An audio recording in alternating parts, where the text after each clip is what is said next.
some rock songs are impossible to forget. 1984 gave us anthems that shook stadiums, ruled the airwaves, and became the soundtrack of a generation. Let's count down 10 rock songs you will never forget. Number 10, Rebel Yell by Billy Idol.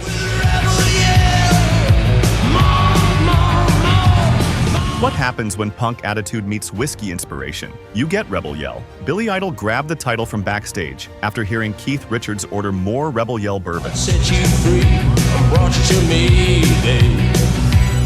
That casual moment sparked one of the fiercest rock anthems of the decade. But here's the thing, it didn't explode right away. MTV had to catch on first, then suddenly it was everywhere. Steve Stevens delivered lightning-fast guitar solos, while Idol's trademark sneer became pure rock defiance. When he performed it live, those sweaty clubs erupted like they'd been waiting for exactly this moment. Rebel Yell wasn't just a song, it was a shot of adrenaline straight to rock and roll's heart. I give you all, and have nothing. Number 9, The Warrior by Scandal featuring Patti Smith. Sometimes the fiercest strength shows up in a chorus. The Warrior blasted onto the scene like a battle cry wrapped in neon. Written by Holly Knight and Nick Gilder, this track took emotional vulnerability and gave it armor. But did you know Patti Smith's performance transformed Scandal from underrated to unforgettable? Every drum hit felt like marching boots.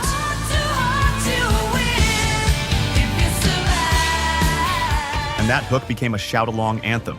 In live shows, Smith commanded the crowd like a general leading a battalion. Her voice was sharp, her stance unshakable. The Warrior stuck around because it dared to prove that pain and power could exist in the same breath and sound incredible doing it. Number 8, Owner of a Lonely Heart by Yes.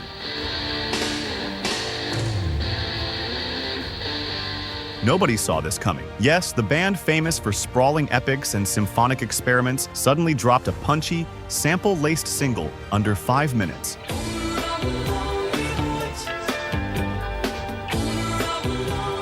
And it hit number 1. Trevor Rabin's jagged riff was a complete departure from their past, but somehow it worked perfectly. The drums clicked like clockwork, drilling that chorus straight into your memory. But here's the crazy part. The band initially doubted it was good enough. They thought it was too simple. Then came the live shows, and the moment that riff hit, audiences surged like they'd been waiting for something exactly this modern. Owner of a Lonely Heart proved that even progressive rock titans could reinvent themselves and win. Number 7, We're Not Gonna Take It by Twisted Sister.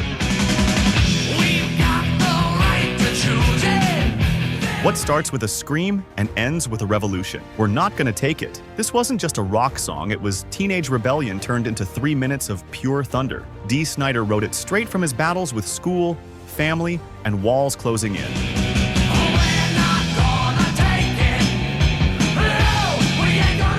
But what really made it explode? That cartoonish music video, a screaming dad versus a kid who launches him across the room, guitar first. On stage, Twisted Sister played like they had everything to prove, and crowds didn't just sing along, they raised their fists. Years later, this chant still echoes at protests and rallies. Simple, loud, and absolutely unforgettable. Number 6, The Boys of Summer by Don Henley. Nobody on the road.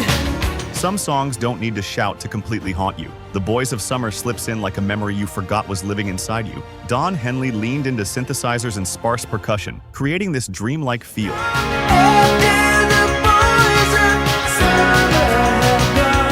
Like watching your own pass through a windshield. That line about the Deadhead sticker on the Cadillac, it captured an entire generation's moment of disillusionment in just a few words. Live performances felt like pure reflection. Henley barely moved, and he didn't have to. The crowd knew every word, every sigh in that chorus. This song lingered long after the lights went down, like the last shimmer on an empty beach. Number 5, Radio Gaga by Queen. Before streaming, before viral hits, radio was everything, and Queen knew it was fading. Roger Taylor wrote Radio Gaga as a lament, inspired by his son babbling "Gaga" during a radio song, but Freddie Mercury turned it into something cosmic. When they played it at Live Aid, thousands of hands clapped above their heads in perfect time. That visual was so powerful, it became part of music history itself. Mercury's voice stretched over the crowd like a wave, rising with every chorus. This wasn't just nostalgia, it was a warning that we were trading soul for spectacle. And every voice clapping along was asking the same question: what happens when the music fades? Number 4, Jump by Van Halen. When Van Halen released Jump, it was like they detonated their own sound. Gone were the fiery guitar intros, replaced by a bright, triumphant synth riff that split fans right down the middle. Eddie Van Halen had been experimenting in secret, layering keyboards until he found the perfect sound. I eat the worst that you've seen.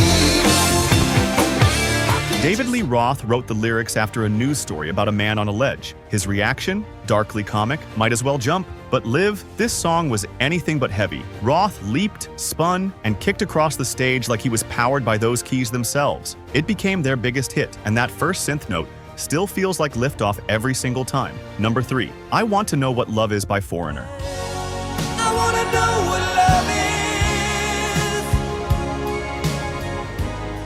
Some songs reach for the charts. This one reached straight for the soul. Mick Jones wrote, I want to know what love is during a sleepless night, unsure where all that emotion was coming from. It felt like something was moving through him, but here's what made it magical: the New Jersey Mass Choir. Their voices turned the song into something almost spiritual. When they performed it live, the energy completely shifted. Lights would dim, those first notes would rise, and the room would fall silent. Then the choir would join, lifting the song like a prayer, breaking through cloudy skies. It still appears at weddings, funerals, and quiet car rides because it does what few songs ever do: asks a question nobody's truly answered. Number 2, Dancing in the Dark by Bruce Springsteen. I get up in the evening.